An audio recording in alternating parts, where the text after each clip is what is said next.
Ito ang kwento ni Irene, isang inang karapat-dapat sa palakpakan. May kambal siya at maniwala ka, ang pag-aalaga ng 2 bata ay hindi biro para mapasipilyo ang mga anak. Sabi ng isa, nagsipilyo na kami kagabi. Matalino ang sagot ni Irene, kung hindi tayo magsisipilyo ngayon dahil nagsipilyo kahapon, ibig sabihin, hindi tayo dapat kumain ngayon dahil kumain tayo kagabi. Wala nang merienda ngayon dahil nagmerienda tayo kahapon. Wala nang fried chicken ngayon dahil kumain tayo nito kahapon. Nalutas ang problema sa ilang simpleng pangungusap lamang. Talagang napakatalino. Araw-araw, hirap din ang masipag na inang ito sa paghahanda ng mga anak para sa paaralan. Isa sa bawat braso, inaalalayan sila sa school bus. Nagpasya siyang maghanap ng trabahong malapit sa bahay para maibsan ang pasanin ng asawa. Mahusay siyang graduate, ngunit matapos ang ilang taon bilang full-time ina, hindi na siya tinatanggap ng mga kumpanya. Sa wakas, nakakuha siya ng panayam, pero tinanggihan siya ng manager matapos lang ng ilang walang kaugnayang tanong. Sinabi niya, ako ang boss dito. Pwede kong itanong anuman ang gusto ko, at binansagan siyang isang stay-at-home mom na naghahanap lang ng gulo. Nagalit ng husto si Irene. Sabi niya, kailangan kong magbayad ng upa at magpalaki ng 2 anak. Kailangan ko ang pera. Umurong ang manager, pero umalis si Irene na parang talo. Ipinakita ng video ang mga realidad ng kanyang buhay. Murang kape sa kalsada, tipid na pamimili sa grocery, at laging may dalang malalaking bag para sa mga anak. Malakas na paalala ito sa mga sakripisyo at hirap ng mga ina. Ang kwento ni Irene ay nakaka-inspire at nakakalungkot. Isang tunay na sulyap sa mga hamon at tagumpay ng pagiging ina.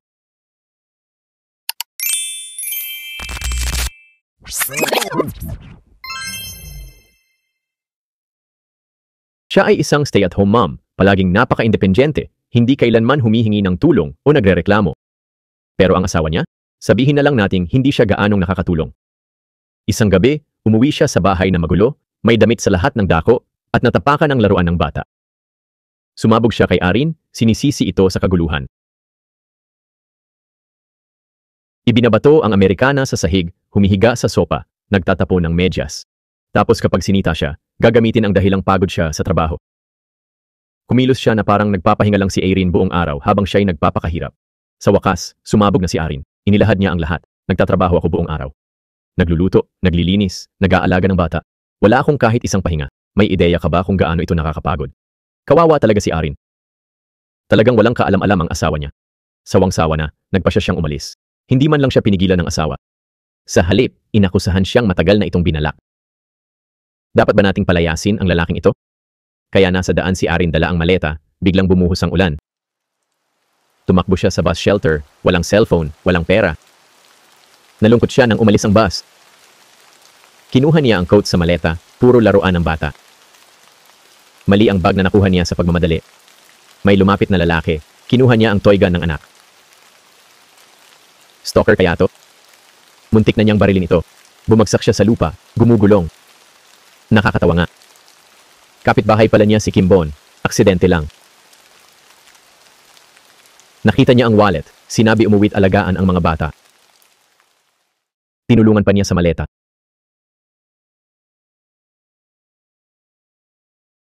Si Kimbon pala ay top secret agent, codename Tarius.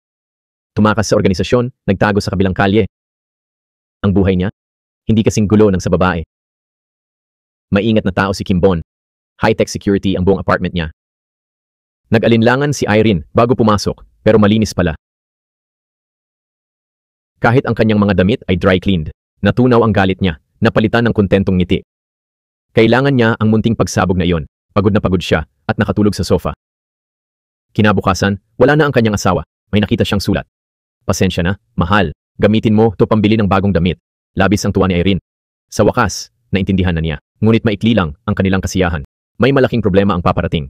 Nakakita ng krimen ang asawa niya sa palengke at hinarap ang killer. Takot na umalis siya, pero naghihiganti ang pumatay. Tumingin sa salamin, umabot sa gusali, akala'y ligtas na. Pero nakapasok ang killer bago magsara ang pinto. Nagluto si Irene, naghintay sa asawa. Tumawag siya, nakita ng gwardiya ang asawa sa lupa. Dinala niya ito sa ospital, pero huli na. Patay na ang kanyang asawa. Lubos siyang nawasak. Malusog pa siya kahapon.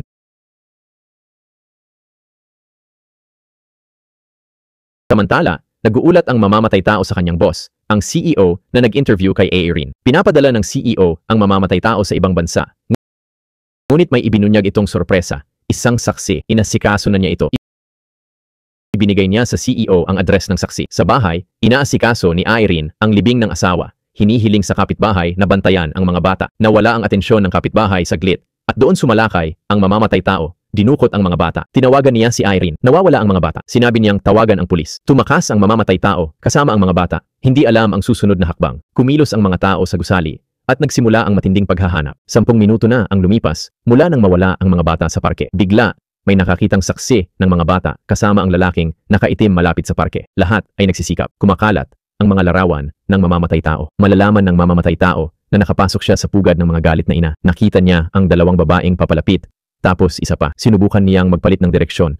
Pero tumigil ka diyan, napapaligiran na siya. Iniwan niya ang mga bata at tumakas. Biglang dumating si Irene mula sa punerarya. Namumula ang mata at niyakap ang mga anak. Lahat ay nakahinga ng maluwag. Dumating si Kim Bond sa bahay. Hindi alam na sumakay lang ng taxi ang mamamatay tao. Nakita niya ang maraming tao. Nakita ang litrato ng mamamatay tao. May napansin siyang kakaiba. Ano kaya ang gagawin niya? Sa bahay, inuugnay ni Kim Bond ang mga detalye. Bakit kasangkot ang pamilya ni Irene sa lahat ng ito? Nagpasya siyang protektahan sila ng palihim. Matapos mamatay ang asawa, pinasan ni Irene ang bigat ng pamilya. Naghahatid siya ng gatas sa umaga at nagtatrabaho sa kusina ng kainan. Naglilinis siya sa gabi. Inilalaan niya ang hating gabi para sa mga anak. Umiiyak siya mag-isa sa madaling araw. Napakahirap ng buhay niya. Habang nag-a-apply siya ng trabaho, may tumawag sa kanya. Gusto siyang kunin bilang executive assistant ng kumpanya. Pumirma siya, hindi alam ang tunay na layunin ng CEO. Pinatay ng tauhan niya ang asawa ni Irene at binabantayan siya. Natutuwa si Irene. Magsisimula siya sa Huwebes. Ano ang pinakamalaking alalahanin niya? Pag-aalaga ng bata. Kumuha siya ng yaya, pero puro cellphone at walang silbi. Nakita ito ni Kim Bond at sinuri ang phone, may nakitang kabit. Dumating si Irene at umalis ang yaya. Tiningnan ni Irene si Kim Bond nang may pagtataka. Sinamantala niya ang pagkakataon at nag-alok na maging yaya. Nakakita ka na ba ng yaya na kasing gwapo nito? Hindi siya mukhang angkop sa trabaho. Sa bahay ni Irene, kagulat-gulat na mabait ang mga bata. Nag-aalok ng tsaa ang ate. Nag-aalok ng candy ang bunsong lalaki, parehong may matang puno ng paghanga. Magalang na tinanggap ni Kim Bond ang tsaa.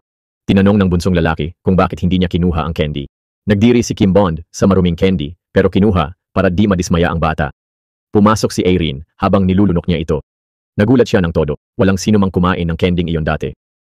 Sumunod ang klasikong interogasyon ng nanay sa mga bata. Ilang beses ko nang sinabi, huwag magpulot ng bagay sa sahig. Saan mo ba yan nakuha?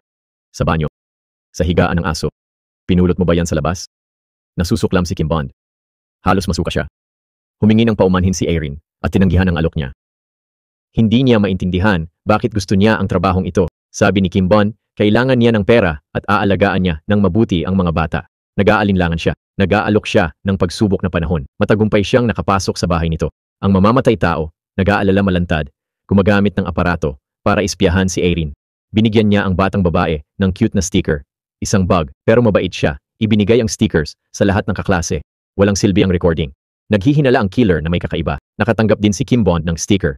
Isang umaga, nag-eehersisyo si Kim Bond nang tumunog ang doorbell.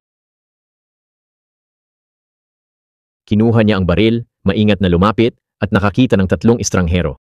Mga kapitbahay niya, iniimbestigahan siya bago mag-alaga ng mga bata. Parang job interview, pero mas mahirap. Marami pa siyang dapat matutunan sa pag-aalaga ng bata. Hirap ang unang araw ni Irene sa trabaho. Executive assistant siya, pero pinapagawa ng CEO ng kape, bintana, at tanghalian. Walang silbi ang kanyang college degree.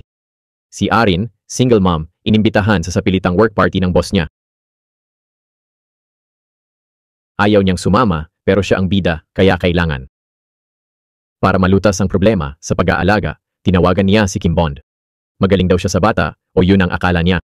Sinundo ni Kim Bond ang mga bata, dinala sa palaruan, at sumama pa sa pagdulas. 2 beses pa. Sobrang napagod siya, sana tumanggi na lang siya. Nakita ito ng kapitbahay na si Rio, at inaasar siya, abalang-abala raw siya buong araw. Nang gabi, kumain si Kim Bond nang inihanda ni Irene, may espesyal pang serving para sa kanya. Parang first time niyang maging parte ng pamilya. Tumawag si Irene, na stuck sa hapunan kasama boss, pwede raw ba magbantay ulit? Pumayag siya. Sa hapunan, tinanong ng boss niya tungkol sa asawa niya. Nagsinungaling siya, nasa bakasyon daw. Ang totoo, ang asawa niya ay wala na, nakakahiya. Samantala, Nanonood ng cartoons ang secret agent kasama ng mga bata. Sobrang astig niya, kaya niyang labanan 5 sabay-sabay. Pero ngayon, naging yaya siya. Pinakamahirap na misyon? Hindi naman siguro. Madalas siyang nakaligtas sa pagdidisguise, pero ngayon iba ang hamon. Pinatulog niya ang mga bata. Umuwi si A.E. rin, nagulat na tulog na sila. Madalas hindi sila mapatulog, kibit-balikat lang siya, baka pagod lang daw. Tapos, ang malaking tanong, inaalok ni Erin ang full-time na trabaho bilang yaya. Pumayag siya. Kinabukasan, may gulat na pangyayari. Tumawag ang manager ng building kay Erin. May nagnakaw ng bisikleta, at sa CCTV, may lalaking kamukha ng yumaong asawa niya. Dumadaan sa underpass, mukhang may humahabol. May lumitaw na lalaking nakaitim. Napag-alaman nilang may gustong pumatay sa asawa ni Erin at aalis na ng bayan ang salarin. Narinig ni Kimbon ang lahat. At ito pa, habang nagkakagulo, bigla na lang nawala si Kimbon. Pagkatapos magpaalam sa boss, sinisi ni Erin ang sarili. Inisip niya ulit ang mga away nila. Pinunan niya ang asawa sa kawalan ng konsiderasyon, pero napag-isip-isip na hindi rin pala niya naintindihan ang hirap nito. Gabi na nang makauwi siya. Si Kimbon, nag-aalala, sinabihan siyang huwag gumala sa gabi. Biglang kumurot ang tiyan niya.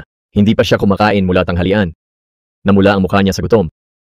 Mabilis siyang ginawa ni Arin ng pansit at nilamon niya ito. Naubos ang damdamin, inamin ni Arin ang kasakiman at pagtuon sa sariling paghihirap. Nang mamatay siya, doon lang naunawaan ang kanyang mga pinagdaanan. Natanto niya na kailangan ng pag-unawa sa pag-ibig at pagsasama. Kinabukasan, nakangiting hinatid ni Arin ang mga anak sa paaralan. Nasaktan si Kimbon sa kanyang masayang pag-uugali. Paalis na siya, sumigaw ang mga bata, "Inay, halik sa ilong." Napagtanto niyang nakalimutan ang mahalagang bahagi ng gawing umaga. Pagkaalis, hinatid ni Kimbon ang mga bata at siniyasat ang kaso ng asawa. Pumunta siya sa tanggapan ng ministro, may babaeng nakatago sa aparador. Nagkaroon ng away. Kumislap ang ilaw, nakita si Gion, dating kasamahan. Napunta sila sa cafe, unang pagkikita sa loob ng 3 taon. Tinanong niya tungkol sa buhay nito. Sinabi lang niya na pinaslang ang ministro at may mga testigo, ngunit dahil sa isang tagapagsalita sa loob ng NIA, hindi na niya maihayag ang iba pang detalye. Binalaan niya ito na ilihim ang kanilang pagkikita, oras na para sunduin ang mga bata. Umalis siya ng maaga, binabalaan si Gion na huwag sumunod. Lihim niyang ikinabit ang tracking device sa jacket nito. Tinawagan niya ang kasamahan sa NEA para sundan ito. Pagkasundo sa mga bata, dinala niya sila sa parke. Si Gion, gamit ang tracker, ay sumunod sa kanya. Hindi siya makapaniwala. Ang top secret agent ay ngayon isang yaya na. Lihim ba siyang nagpakasal? Narinig niya ang 2 tao na pinag-uusapan siya at ang trabaho niyang pagyaya. Nakita ng kapatid niya ang tracking device at hiningi ito. Napansin ni Kimban at nalaman na si Gion ito. Idinikit niya ito sa kamay ng bata at tinanong kung gusto nila ng ice cream. Habang pumipili sila, inilipat niya ang tracker sa freezer at matalinong inakay ang mga bata palabas. Naghintay si Gion, nag-alala na may mali. Pagpasok niya, nakita niyang wala na ang tracker. Nakauwi na si Kimban at idingkit ng bata ang tracker sa kamay niya. Natauhan siya. Nakita niya ang nakatagong mikropono sa regalo ng pamangkin at itinapon sa apoy. Ipinakita niya sa mga bata ang larawan at nagtanong, nagbigay ba siya ng regalo? Sumagot ang bata na naipit niya isa sa pinto, ilan sa paaralan at isa sa kamay niya. Sobrang sakit ng ulo ni Kimban. Mas malaking misyon ito kaysa inakala niya. Isinama niya ang mga bata para kunin ang mga bugged na regalo. Kasama si Riol, nagbisita sila sa bahay-bahay. Hindi pa sila nakakarating sa bahay ng building manager. Tinanong niya kung bakit pumupunta sa bahay ng lahat. Nabigla siya, hindi lang pala playdate, kundi secret intelligence ng building. Matagal nang hinahanap ni Kid ang nawawalang mga anak ni Erin. Iginiit ni Kimban na ayaw niyang sumali sa organisasyong ito. Organisasyon ng Kid. Galit na galit ang tagapamahala ng gusali. Bakit ka pumunta sa mga bahay ng iyong mga kapitbahay? Tinitingnan mo ba ang mga mahahalagang bagay nila? Tanong niya, handang mag-text sa ahensya ng intelihensya tungkol sa kanya. Nagpanik si Kimban at nagmakaawa na sumali na lang sa Kid. Sa bahay, binilang niya ang mga tracker na nakolekta niya. Maliban sa hawak niya, may isang tracker pa ring nawawala. Bigla, umuwi si Erin at tinawag siya sa kanyang silid. Alam niya ang pagbisita sa kapitbahay at sinabing dapat makilala muna sila. Kung hindi, iisipin nilang may masamang balak siya. Sabi niya, kahit mabait ka, kung ayaw ka ng building, kailangan kang umalis. Natahimik siya, hindi alam kung paano haharapin ang mga kapitbahay o ipapaliwanag ang sarili sa kanya. Hindi rin maganda ang araw ni Rin sa trabaho. Pabago-bago ang isip ng boss niya sa tanghalian, nagpapalit ng order bawat 5 minuto hanggang sa huli. Kailangan niyang pumunta sa malayong kainan para sa huling desisyon niya. Galit na galit siya, pero wala siyang magawa dahil siya ang boss niya. May dumating na delivery sa opisina. Dinala ito ni Rin sa kanyang boss. Binuksan niya ang kahon at nakita ang sobrang mahal na bag. Ito'y isang bag na nagkakahalaga ng 100 milyong won. Natahimik si Rin. Pauwi. Nasira niya ang kanyang bag at may nakitang bagong tindahan ng bag malapit doon. Habang tinitingnan ang magagandang bag sa bintana, biglang naalala ni Rin ang nakaraan. Pagkapanganak niya, binigyan siya ng asawa ng malaking pera para bumili ng mamahaling bag dahil pagod na pagod siya. Sobrang touched siya, pero nung bumili siya, hindi niya namalayan gumastos ng ganon. Bumili siya ng mas mura na pwede na, masaya na rin siya. Ngayon, tinitignan ang sira niyang bag, pakiramdam bigo. Napansin siya ng may-ari ng tindahan, si Ji Yeon, katrabaho ni Kim Ban. Sinabi ni Ji Yeon kay A.A. Rin na hindi ibebenta ang mga bag. May yabang. Tumingin-tingin lang ako. Kahit for sale sila, hindi ako bibili, umalis na lang. Nang kumakain sila sa gabi, tinanong ni Rin ang mga anak niya kung ano ginagawa nila. Ipinakita niya ang exercise routine na itinuro ng yaya nila. Tumawa si Rin at napaluha. Mukhang pinagpawisan ni Kim Ban ang mga bata. Pagkatapos, natanto ni Rin na naiwan niya ang phone sa opisina. Dinala niya ang mga bata sa apartment ni Kim Ban. Umaasa na bantayan sila nito, kaso wala ito. Wala siyang choice kundi isama sila sa opisina. Pinagbawalan niya sila na huwag maging makulit. Hinanap ni Rin ang telepono sa lahat ng sulok, pati sa opisina niya at ng boss. Pero wala, bigla siyang inatake ng sakit ng tiyan. Sinabihan niya ang mga bata na huwag gumalaw. Nakinig naman sila. Medyo lang. Nakapasok sila sa opisina ng boss. Umiikot ang mga bata sa upuan. May nakita silang magandang nakabalot na regalo. Binuksan nila at nakita ang mamuting designer na bag. Hindi ito ordinaryong bag. Ito'y napakamahaling bag. Nang si Rin ay bumalik, wala na ang mga bata sa pwesto.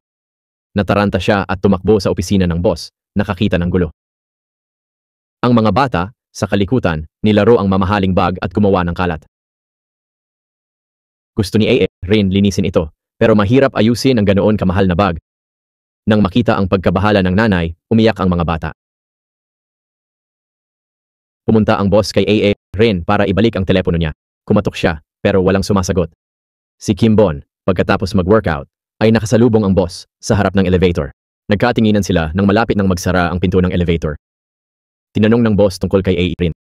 Paulit-ulit na tinanong ni Kim Bon kung bakit hinahanap ng boss. Bakit ko sasabihin sa'yo, sabi niya.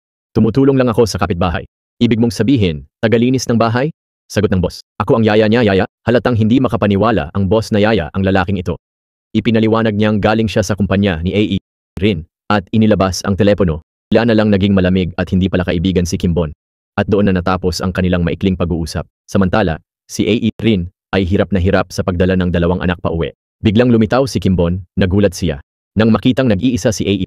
Rin, may dala-dalang bag at 2 bata, tinulungan niya ito.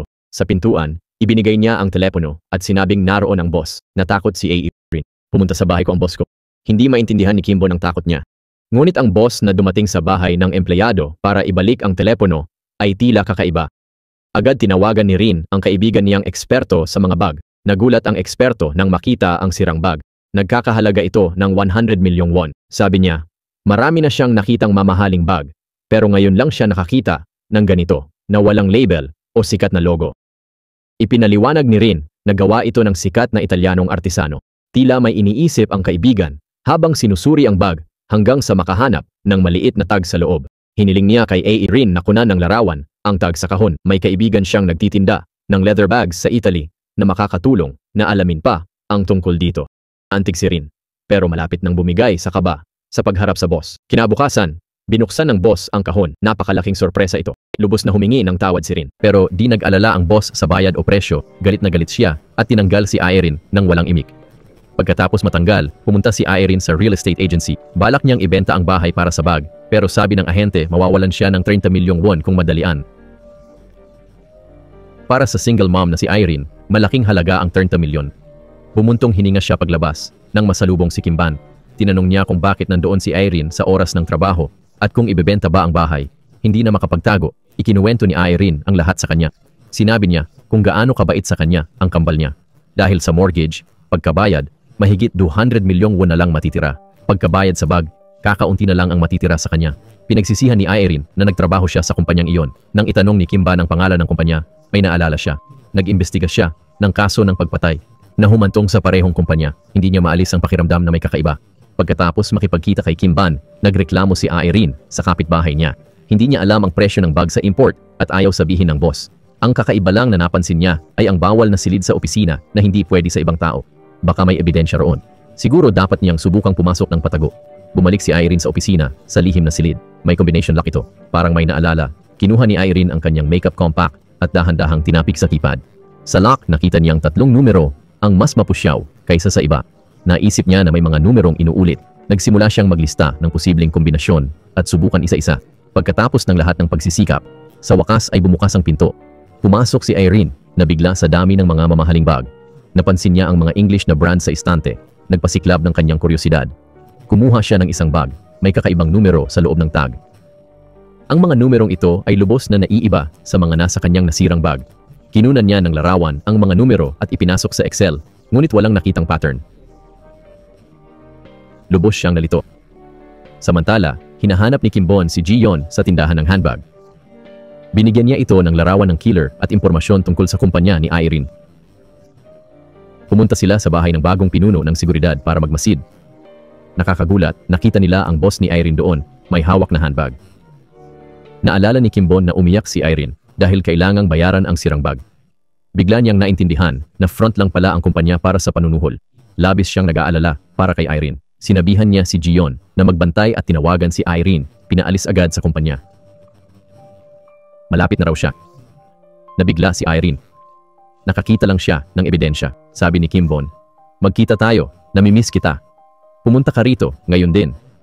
Kakaiba ang tunog ng boses niya. Hindi pinansin si Irene. Nagpatuloy sa paghahanap sa computer ng boss. Nagda-download ng spreadsheet ng mga pangalan. Paglabas ng opisina, nabangga niya ang isang lalaki. Bigla niyang naalala ang katulad na pagkikita noong job interview niya. Dumalo ang lalaking ito sa burol ng kanyang asawa. Agad niyang tinawagan si Kimbon. Hiniling na hintayin siya malapit sa apartment nila ng kalahating oras. Pumunta siya sa punerarya at kinausap ang empleyado tungkol sa lalaking si Moon Sung-soo. Paliwanag ng empleyado, mataas na opisyal siya. Nakatanggap pa ng korona mula sa Pangulo. Ang dating posisyon niya ay pinuno ng National Security Agency. Sinuri ni Irene ang pagkakakilanlan ni Moon Sung-soo online. Natanto na ang mga kliyente nila ay matataas na opisyal.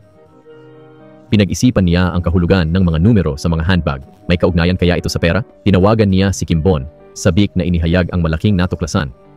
Ang kumpanya ko ay kasangkot sa ilegal na gawain. Pumunta ako sa punerarya kung saan ginanap ang libing ng asawa ko. Ang lalaking nakilala ko sa kumpanya ay dating pinuno ng NSA at namatay siya kasabay ng asawa ko. Naunawaan niya. Bulong ni Kimbon. Sinabihan niya itong mag-ingat sa paligid at huwag sabihin ito kanino man.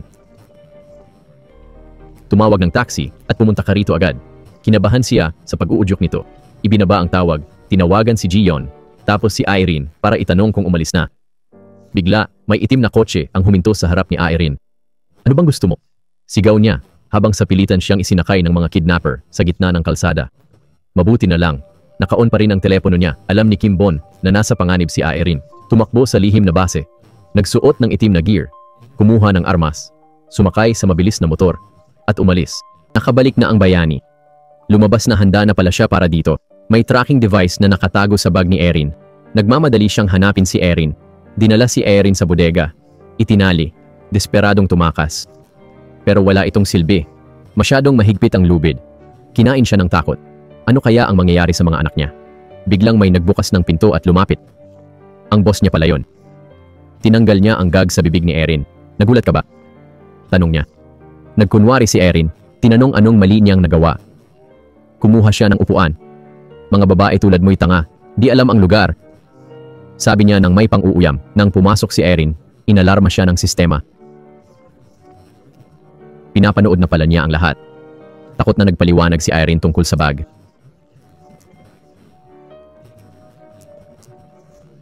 Hindi niya ito pinansin. "Binalaan na kita." Sabi niya, "Kasalanan mo to." Nagmakaawa siya, nangangakong susunod na. "Bakit ka kumuha ng litrato ng mga numero?" Sinabi niyang ipinakita raw niya sa kapitbahay para magtanong ng presyo, pero di raw nakita ng kapitbahay ang ganung bag. Tinanong niya kung ipinakita niya sa kapitbahay ang mga litrato. Sinabi ni Erin na nasa kanyang USB drive ang lahat. Kinuha niya ang bag, nakita ang USB, at sinuri ito. Nakita ang takot nito. Inisip niyang totoo at walang alam na mahalaga. Biglang dumating si Kimbon sakay ng kanyang berdeng motorsiklo. Parang Korean action star, pinabagsak niya ang mga gwardiya. Nag-alala ang boss, nagpadala ng bantay para mag-check. Lumabas ang guard, nakitang walang malay ang mga kasamahan sa lupa. Tinawagan ng boss ang mga tauhan, pero walang sumasagot. Sa takot, sinabihan niya si Erin na mag-impeke at umalis. Naghahanda si Kimbon na sagipin siya. Nakita lang si Erin na lumalabas. May tao ba sa labas? Tanong niya. Nakita ang walang malay na bantay. Sinabi niya sa boss na nagpanik at tumalon sa kotse. Nagmakaawa si Erin na ihatid pa uwi. Walang taxi raw sa paligid. Malupit siyang sinabihan na maglakad na lang at tinanggal ka sa trabaho simula bukas. Nag-iisa't takot, naglakad si Erin pa uwi sa mga liblib na kalsada, nag-iisip ng mga multo. Tumawag si Kimbon. Kunwari, hindi alam na nakidnap siya. Tinanong, nasaan ka? Nasa likod niya pala ito. Pinoprotektahan siya. May kotse na huminto. Lumitaw si Kimbon at nakahinga ng maluwag si Erin. Ayos ka lang ba? Tanong niya. Muntik na akong umihi sa takot, sagot niya. Natawa si Kimbon. Tinulungan niya itong sumakay sa kotse. Sa loob, sinabi niyang wala na siyang trabaho. Mabuti yan. Sabi niya, nagulat si Erin. Hindi siya masaya na natanggal at hindi nakatulong ang sagot nito. Tanong ni Kimbon, di ba kakaiba ang kumpanyang yon? Ngayon, nakita ko kung gaano sila kadududa. Muntik ka nang masaktan. Tinanong niya bakit siya binalaan na mag-ingat at manahimik. Parang alam niyang may panganib. Nauutal siya, hindi makasagot. Gumawa ng sariling haka-haka ang imahinasyon ni Erin. May ESP ba tayo? Nagkunwari si Kimbon na alam niya ang hinaharap. Hindi siya pinaniwalaan ni Erin. Binalaan niya ulit si Erin na manahimik kung hindi ay mapanganib. Nag-alala si Erin sa pera matapos matanggal sa trabaho. Kailangan niya ng trabaho para sa pag-aaral ng anak. Tinanong ng dating boss ni Erin ang mga gwardya kung sino ang nanuntok. Sobrang nabugbog sila na wala ang alaala nila. Hindi mo ba naaalala? At wala raw kamerang nakakuha. Nautal siya. Dinala namin siya sa lugar na walang makakaalam, bulong ng gwardya, walang kamera sa paligid. Pati ang boss ay nawalan ng masabi. Dagdag pa ng gwardya. Siguradong malakas siya. Talagang malakas. Pagkatapos, binigyan ni Kimbon si Erin ng job ad para sa tindahan ng bag. Tinanong ni Gion bakit siya masyado nagmamalasakit. Inamin niyang siya ang may sala sa pagkamatay ng asawa ni Erin. Nagulat si Gion. Binigyang diin ni Kimbon na hindi dapat malaman ito ni Erin. Kinabukasan, pumunta si Erin sa interview. Tiwala niyang ipinakita ang sarili at karanasan. Nagtanong si Gion at sinabihan siyang maghintay ng tawag. Gustong makuha ang trabaho, binanggit ni Erin ang pagtrabaho sa isang mamahaling kumpanya ng bag. Nagpakita ng interes si Gion at nagtanong, yung kumpanyang yon? Sinuri mo ba ng mabuti ang kanilang mga produkto? Oo, syempre, sagot ni Erin. At kanino nabenta ang mga bag na, yon? Tanong ni Gion, na ikinagulat ni Erin. Sinadya ni Erin na banggitin ang mga numero sa loob ng mga bag. Lalo pang nagulat si Gion. May mga larawan ka ba? Makukuha mo ba ang trabaho?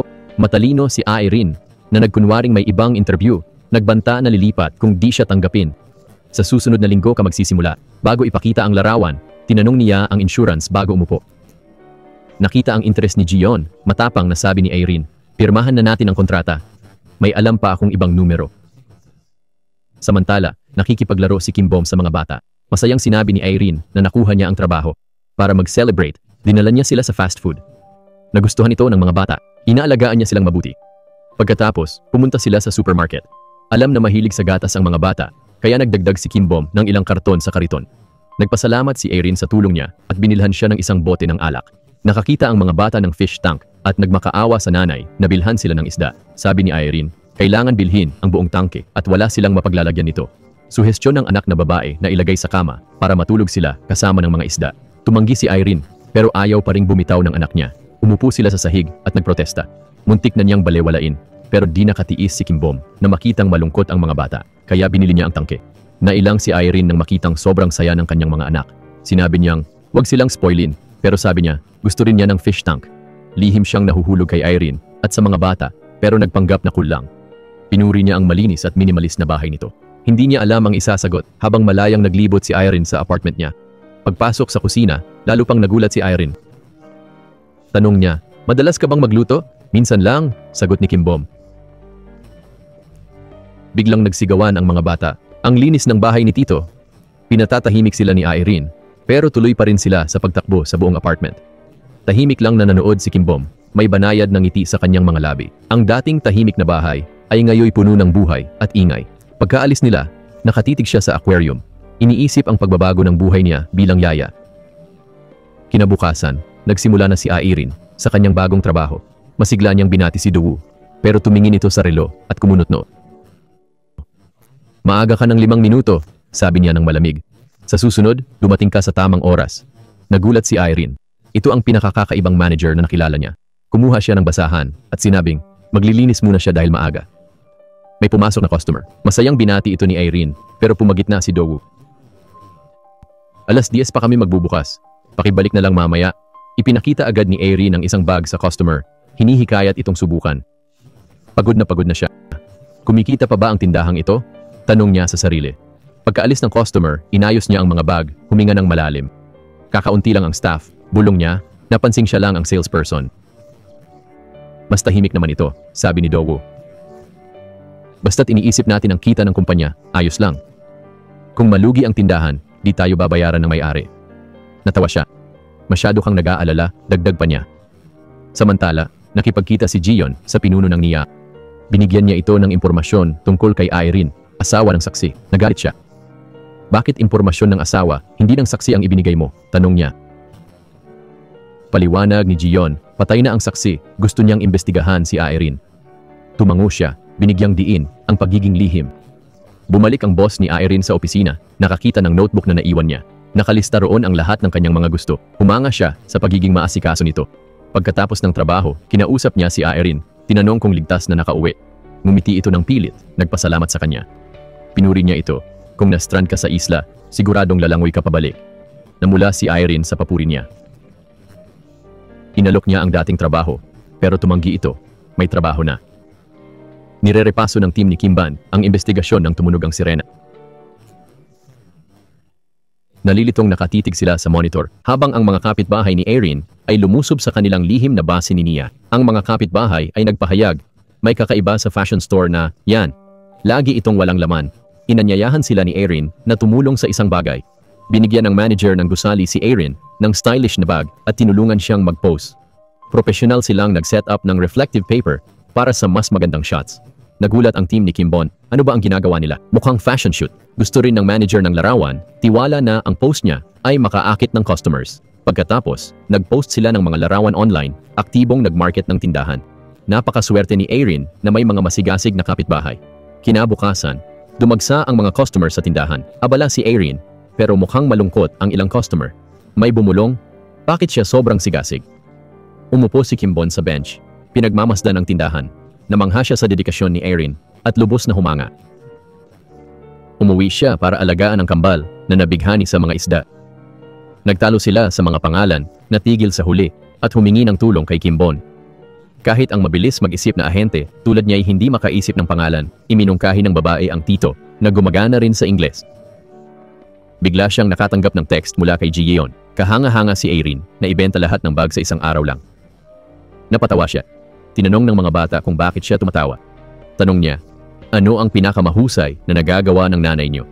Sumigaw, tumawag kay Lola, maglinis, magbitay ng labada, kumain ng tira, magluto.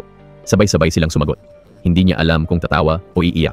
Para sa kanila, isa lang siyang nanay na gumagawa ng gawaing bahay. Pero sa trabaho, magaling siyang mananinda. Nang gabing iyon, hinintay niya ito sa lobby ng gusali. Nang aalis na siya, tinawag siya nito, tinanong kung hinihintay ba siya. Itinanggi niya. Sinabing, naglalabas lang siya ng basura. Nagpasalamat ito sa tulong sa mga bata, binigyan siya ng wallet na regalo. Bago maubos ang mga bag, bumili ako nito para sa'yo. Sabi niya, dagdag pa na ilalagay niya ang sweldo niya sa loob. Salamat sa pag-aalaga ng mga anak ko, nakapokus ako sa trabaho, naantig siya.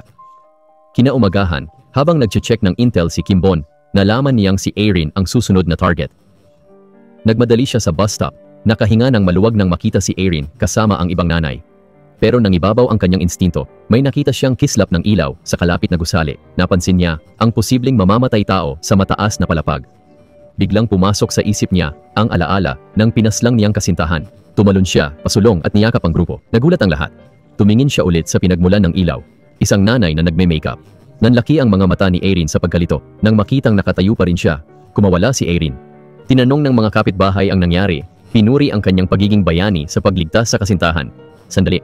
Bago pa makapagtanong si Erin, tumawag ng pulong ang manager. Hinala nilang tiningnan si Erin. Totoo ba to? Itinanggi ito ni Erin. Nagpatuloy ang manager. Bakit kaniya tinakbo at niyakap kanina sa harap ng lahat? Inamin ni Erin na sa tingin niya ay kakaiba si Kimbon. Laging gising sa parehong oras at nag-ehersisyo. Napansin din niya, gatas ng soya lang ang binibili sa tindahan. Umuwi si Kimbon, nag-isip sa nangyari, hindi mapakali. Sinuri niya ang intel sa kanyang computer. Bakit biglang lumitaw ang larawan na to sa lugar at monitor ng boss? Samantala, si Erin ay nasa trabaho. Mula nang sumali siya, umangat ang negosyo.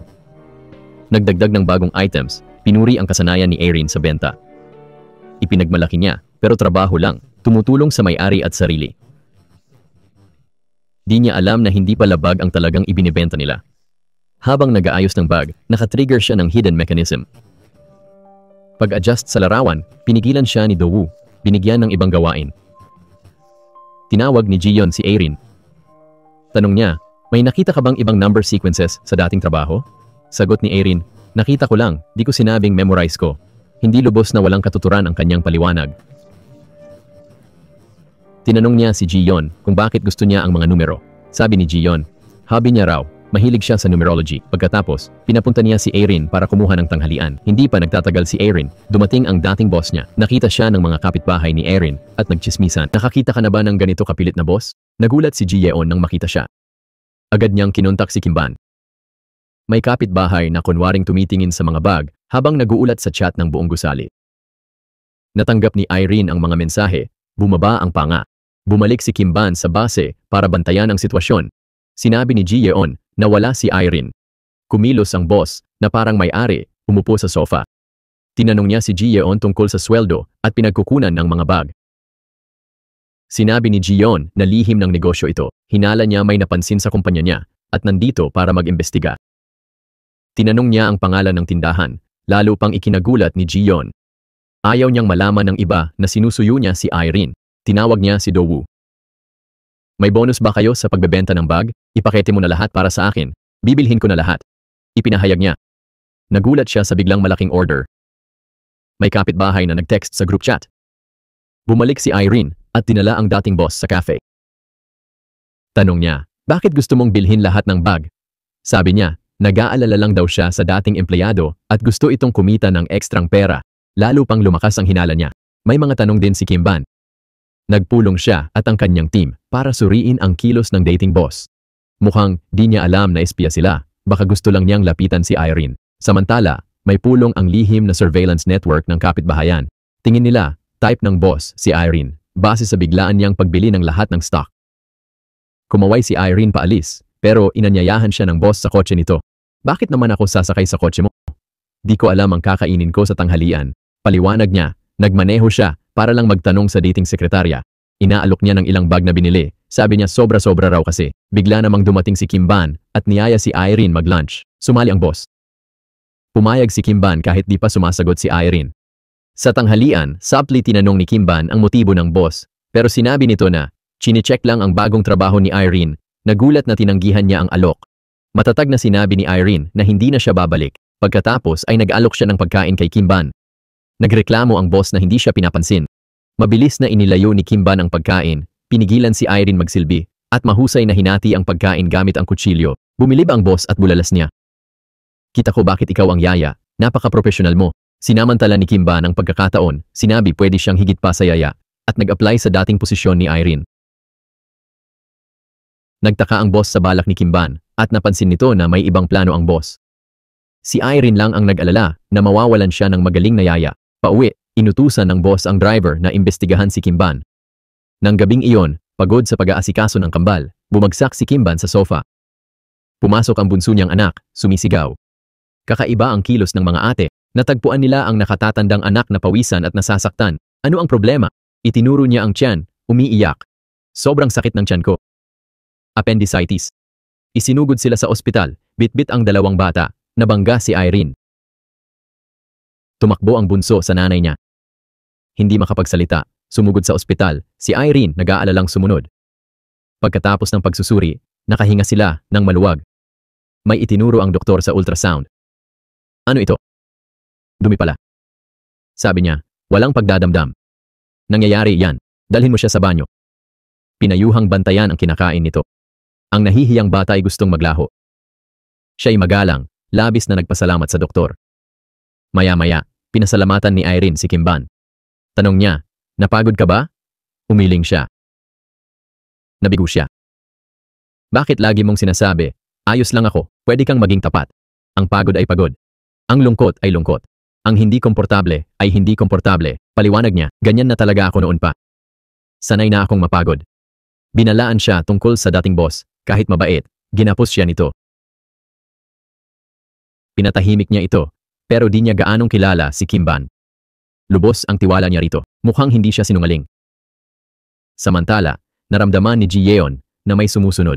Nagkunwaring may tinitingnan sa hagdan, biglang lumabas. Tinugis niya ang humahabol, ibinagsak sa lupa at sinuntok. Hindi ito makabangon. Tiningnan niya ang kanyang cellphone. Ang litrato? Si Irene ang target, hindi siya. Tinawag niya sina Kimban at Duwoo sa lihim na base, ipinaliwanag na pinaimbestigahan ng dating NSA head si Irene. Ibinigay niya ang report kasama ang address ni Irene bilang security test. Hindi niya inasahan na ganito kabilis mangyayari ang mga bagay. Ito'y lihim na impormasyon, ibinahagi lang sa pinuno. May tiyak na tagas ng impormasyon. May nakarinig sa kanilang usapan. Ibinahagi ni Kimban ang kanyang sikreto. 3 taon na ang nakalipas, nakita niya ang Clover na butones sa damit ng mga kaaway. Nabihag siya, ikinulong, pinahirapan, at pinilit magtapat. Nakita niya ang parehong Clover na butones sa damit ng nanakit sa kanya. Sa huling lakas, tumakas siya at sinundan ang pinagmulan ng Clover na butones. Hinala niya, may kaugnayan ito sa pagpatay sa kanyang dating kasintahan. Pagkatapos, kinwestiyon niya kung bakit ipinadala ng lihim na organisasyon ang mga coordinate sa kanyang apartment. Ano ang koneksyon ng lugar, ng Clover, at ng paglitaw ng assassin sa malapit. Paigtingin natin ang ating investigasyon. Samantala, sa NIAI, nalaman ni Young Sil na peke ang mga dokumento ni Irene. Galit siya, pero nagdududa rin. Bakit kaya pekeng dokumento? May patibong kaya siyang inilalatag? Matapos sabihin ni Ji Yeon kay Irene na oras na umuwi, tumawag ang dating boss para sa pulong. May ibinulgar siyang nakakagulat tungkol sa yaya ni Irene. Nabigla si Irene. 6 na beses na pala nahuli ang kanyang pinagkakatiwalaang yaya sa pagnanakaw. Ang bag na ibinigay niya ay ang nawawala sa tindahan ilang araw na ang nakalipas. Natigilan siya, walang masabi. Tumunog ang telepono niya. Ito ang bagong boss ni Irene. Sinagot niya, tapos nagsimulang umalis. Gongnam, tawag ni Irene, nagulat si Kimban. Umatras siya, tinanong ang tunay na pagkakakilanlan nito. Sinabing may hindi pagkakaunawaan, humihingi ng tawad sa mga kasinungalingan. Napag-isip niyang may itinatago ito. Nagbigay si Kimban ng kalahating katotohanan. Ang tunay niyang pangalan ay Kimban, kilala rin bilang Gongnam. Magkaibigan sila ni Ji Yeon, muling nagkaugnayan 1 buwan na ang nakalipas. Nalaman niyang may tindahan si Ji Yeon at kailangan ng tauhan, kaya inirekomenda niya si Irene. Nalito si Irene, hindi sigurado kung dapat magtiwala sa kanya. Bumalik si Kimban sa secret base, nalulungkot. Nagulat si Ji Yeon. Ipinaliwanag niya ang hinala ni Irene at ang panganib ng paghahayag ng tunay na pagkatao. Nagulat siyang alam nito ang 6 na insidente ng shoplifting. Hindi madaling makuha ang ganitong impormasyon. Inalo siya ni Ji Yeon, sinabing normal ang shoplifting sa kanilang trabaho. Nanatiling masama ang kanyang loob. Bumuntong hininga siya, pumikit at nahulog sa upuan. Binalaan siya ni Ji Yeon laban sa pagkakaroon ng damdamin para kay Irene. Natatandaan mo ba ang nangyari 3 taon na ang nakalipas? Kung di mo mapigil ang damdamin, mabibigo ang misyon at masasaktan ka, sabi niya, nababalisa. Galit na umalis siya. Nag-iisa, inaalala niya ang kanyang dating kasintahan. Masaya sila noon. Hintayin mo akong matapos ang misyon. Tapos paris tayo ha? Bumulong siya. Nalulungkot na, di niya ito naprotektahan. Sa bahay, nakita niya ang fish tank na bigay ng kambal. Bumili siya ng bagong alpombra, estante, at toy cabinet. Inayos ni Irene. Ang presensya niya ay nagdala ng init at tawa sa apartment. Ang anak niyang lalaki, nagdala ng kotse at robot. Ang anak niyang babae, nagdala ng manika. Napabuntong hininga siya sa alpombra. Matamis mapait ang alaala. Sana'y magtagal ang kaligayahang ito, naisip niya. Hindi rin makatulog si Irene. Gumising siya ng 5 AM, tumingin sa kabilang apartment, tahimik. Ulan o araw, lagi siyang dumadating sa oras. Natakot kaya siya sa akin. Kinabukasan, humingi siya ng tulong sa manager para sa sundo ng bata. Nagulat ang manager. Titigil ka na ba? Hindi nagpaliwanag, humingi lang ng tulong at umalis para magtrabaho. Tinawag siya ni Ji Yeon, sinabing di sinadya ni Kimban na magsinungaling. Ipinaalala niya na Kimban ang tunay na pangalan, hindi Gongnam. Mapagkakatiwalaan ba talaga siya? Nagkita sina Irene at Kimban sa cafe. Matagal niyang pinag-isipan ito. Kahit nagtiwala siya, matapos kausapin si Ji Yeon, hindi na niya magawa. Sabi niya, hindi ka nayaya ng anak ko mula ngayon. Nagulat si Kimban pero iginalang ang desisyon, humihingi ng paumanhin. Inamin niyang masaya siya noong kasama niya ang kambal. Si Youngsil naman, pinaimbestigahan si Irene. Nakita ang mga larawan niya sa kapitbahay. Nagsuspetsa siya. Iniulat na nagtatrabaho si Irene sa tindahan ng bag. Kinabukasan, pumunta siya sa tindahan. Wala si Irene, pinagtakpan ng building manager. Pumasok si Youngsil, gustong makita si Irene. Habang naghihintay, nalaman ang tungkol kay Irene sa chismis. Bumalik si Rin, nagulat sa dami ng tao. Gusto ni Youngsil mag-usap ng pribado at tahimik na pinaalis ang lahat. Nainis ang tagapamahala ng gusali. Binigyan nila si Youngsil ng mahalagang impormasyon, pero di alam ang tunay niyang pangalan. Dahil nadaya, inilabas niya ang kanyang business card. Walang yaya, kaya si Rayal ang bahala sa pagsundo sa mga bata. Nawala ang focus niya sandali at nawala ang mga bata. Bigla namang tumawag si Kimbon. Lumabas na pumunta pala ang mga bata sa apartment ni Kimbon. Nagulat siya sa tunog ng doorbell. Kinuha niya agad ang baril at maingat na lumapit sa pinto. Sumilip sa peephole, ngunit walang nakita.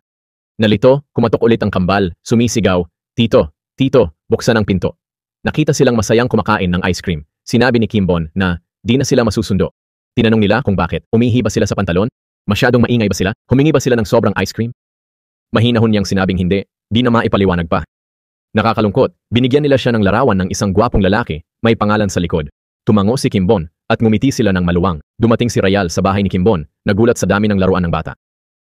Bumuntong hininga siya, napagtanto ang chismis tungkol kina Kimbon at Irene. Binanggit niya na may babaeng bumisita sa tindahan, hinahanap at nire-recruit si Irene. Tanong ni Kimbon, ano ang pangalan niya? Sagot ni Rayal, Youngsil. Bigla at alarmadong tumayo si Kimbon. Samantala, pinagmamasdan ni Youngsil ang tindahan. Dahil sa dami ng mamimili, pinag-isipan niya ang kanyang impormasyon. Kung ito'y takip ng espiya, bakit ang daming tao? Nagbigay si Irene ng mahalagang detalye. May malaking sale na nakakaakit ng maraming tao. Kaya mukhang normal na negosyo ang tindahan. Biglang dumating si Do Woo. Nakita si Youngsil at agad sinabihan si Ji Yeon. Tinanong ni Youngsil si Irene tungkol sa tindahan, maingat siyang sumagot. Sinabing interesado si Youngsil kay Irene at gusto siyang i-recruit. Nang marinig ang hiling ni Irene, napaisip si Youngsil na baka mali ang kanyang target. Tumayo siya para sagutin ang tawag at gustong umalis. Ngunit ayaw palagpasin ni Irene ang pagkakataon, kaya hinabol siya at sinabing bukas na magsisimula. Natigilan si Youngsil. Dumating si Kimbon nang paalis na si Youngsil. Nagtago siya sa likod ng halaman, pero nakita siya ni Irene at sinundan, ngunit nawala. Nang gabi, habang kumakain ng cake kasama ang manager, may nalaman si Irene na kahina-hinala tungkol kay Youngsil. Tinanong lang niya tungkol sa yumaong asawa ni Irene at dating trabaho. Patay ang numero sa card at walang lumabas sa pangalan ng kumpanya. Pagkatapos ng bisita, kinumpirma ni Ji Yeon na nabasa ni Youngsil ang ulat sa NSA chief. Mabuti na lang wala sila sa tindahan. Para protektahan si Irene, inalok siya ni Ji Yeon ng bakasyon. Binigay ni Kimbon kay Do Woo ang card ng dating boss para suriin ang fingerprints. Hinala niyang may dokumento ang amo tungkol sa pagpatay sa dating NSA head at misteryosong coordinate clue.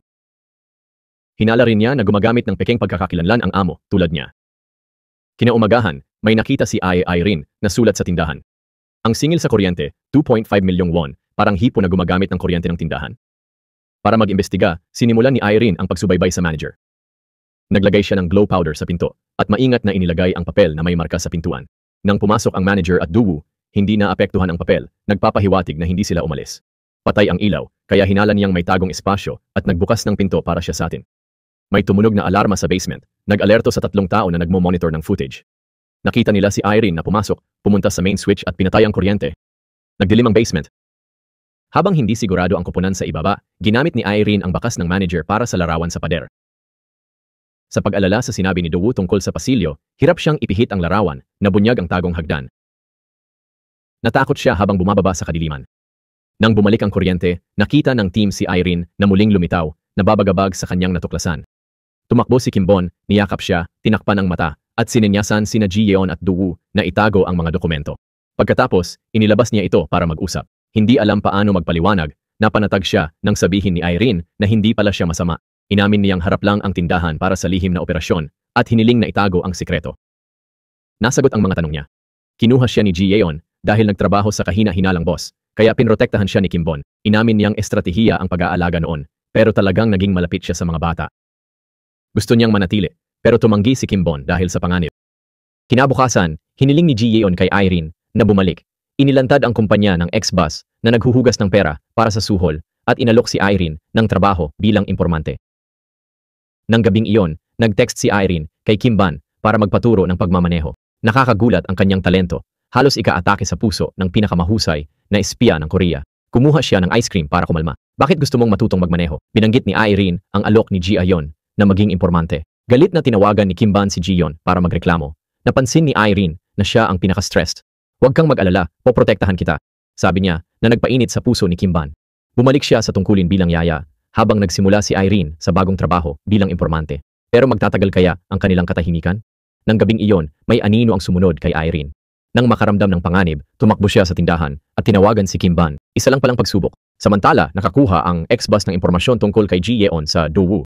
Ngunit pinaghinalaan siyang nag-leak ng mga numero, kaya nagpadala sila ng mamamatay tao. Bahagya siyang nakatakas sa bala at tumakas sakay ng taxi. Dinukot niya ulit si Irene. Binantaan ang buhay nito para pilitin si Jiyon at si Daewoo na kunin ang hourglass sa opisina niya sa loob ng isang oras.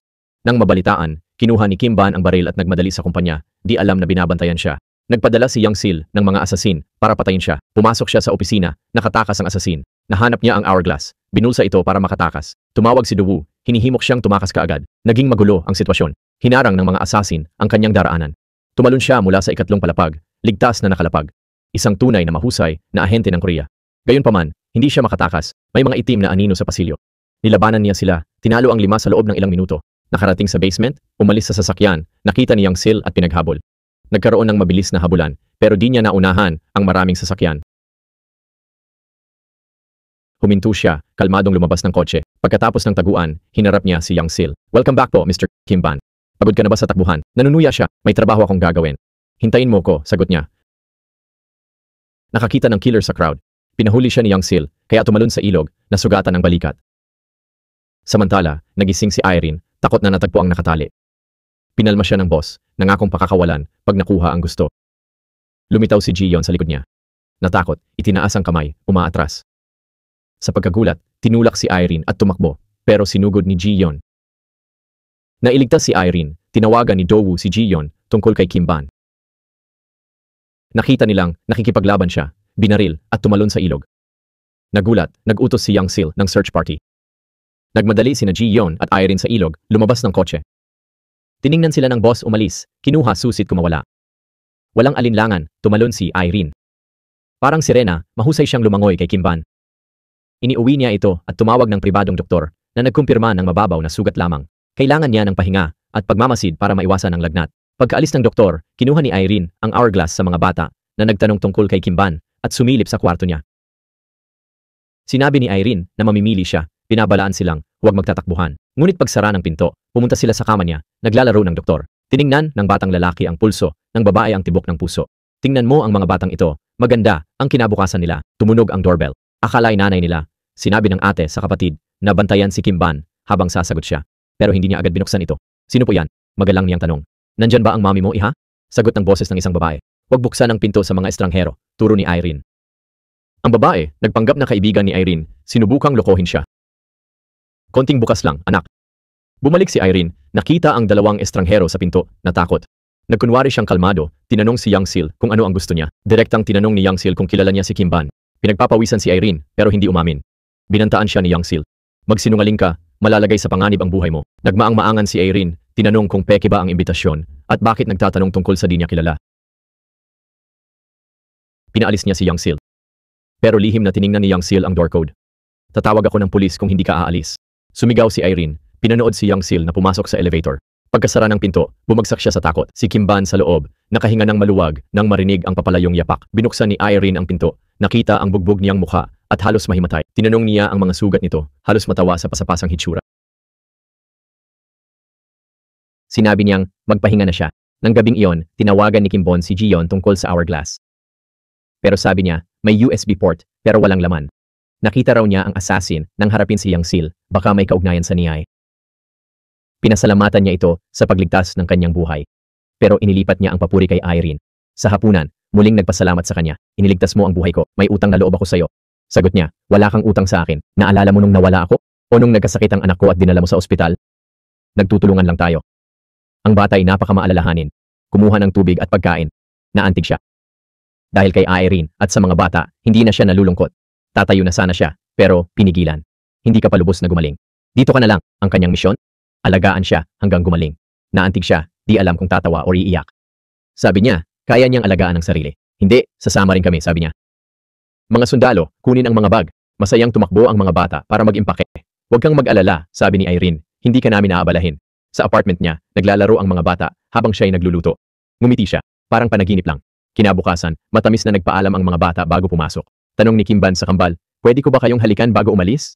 Sige. Masayang sagot nila. Hinalikan niya ang kanilang mga ilong. May sandaling naging medyo awkward. Sinabihan siya ni Irene na magpahinga. Pabalik daw siya agad. Sa bahay, habang naglilinis ng ref, may nakita siyang sulat. Kailangan kong lumabas. Sabihin sa mga bata, sundin ako. Kung may panganib, tumakbo. Password, 1031. Pakipakain ng isda. Nasugatan siya, pero saan kaya nagpunta? Pumunta siya sa sala, sobrang linis. Tapos sa kwarto, nakita ang naiwang cellphone. Pumunta siya sa tindahan ng bag para hanapin si Gion. Galit sa biglang pag-alis. Lagi ba niyang ginagawa to? Umaalis ng walang paalam? Sabi ni Gion, natatakot siyang malalagay sila sa panganib dahil sa kanya. Kinuwento niya kay Irene ang tungkol sa dating nobya nito. Di niya naprotektahan, isang pagkawala na bumabagabag pa rin sa kanya. Sa isang misyon, habang hinahabol siya, tinanggap nito ang bala para sa kanya. Siya'y isang mahusay na siyentipiko. Sinisi niya ang sarili. Nararamdamang may pananagutan sa pagkamatay nito. Ngayon, si Irene at ang mga bata ang buong mundo niya. Nagtatago si Kimban sa kanyang lihim na taguan. Umalis siya dahil natatakot na malalagay sila sa panganib. Nang umagang iyon, bago gumising sina Irene, nakakita siya ng kahina-hinalang mga lalaking nakaitim. Hindi niya kayang ipagsapalaran ang kanilang kaligtasan. Kinabukasan, may nakitang milk candy si Irene sa labas ng pinto. Isang mensahe mula kay Kimban. Tumakbo siya sa pasilyo ngunit wala na ito. Nag-iwan siya ng juice pack bilang tugon. Sa susunod na mga araw, ganito sila nag-uusap. Binuksan ni Kimban ang TV. Saan man may balita tungkol sa dating boss, pinatay niya ang katulong at tumakas. Naisip ni Dowu na dapat nilang hanapin muna ang boss. Makalipas ang 3 araw, nakita ng gutom na dating boss ang babaeng kumakain. Tumatakbo siya mula sa mga asasinong nakahanap sa kanya. Nagmadali siya sa dumpster, kumuha ng basahang damit pang disguise, at naging gwapong pulubi.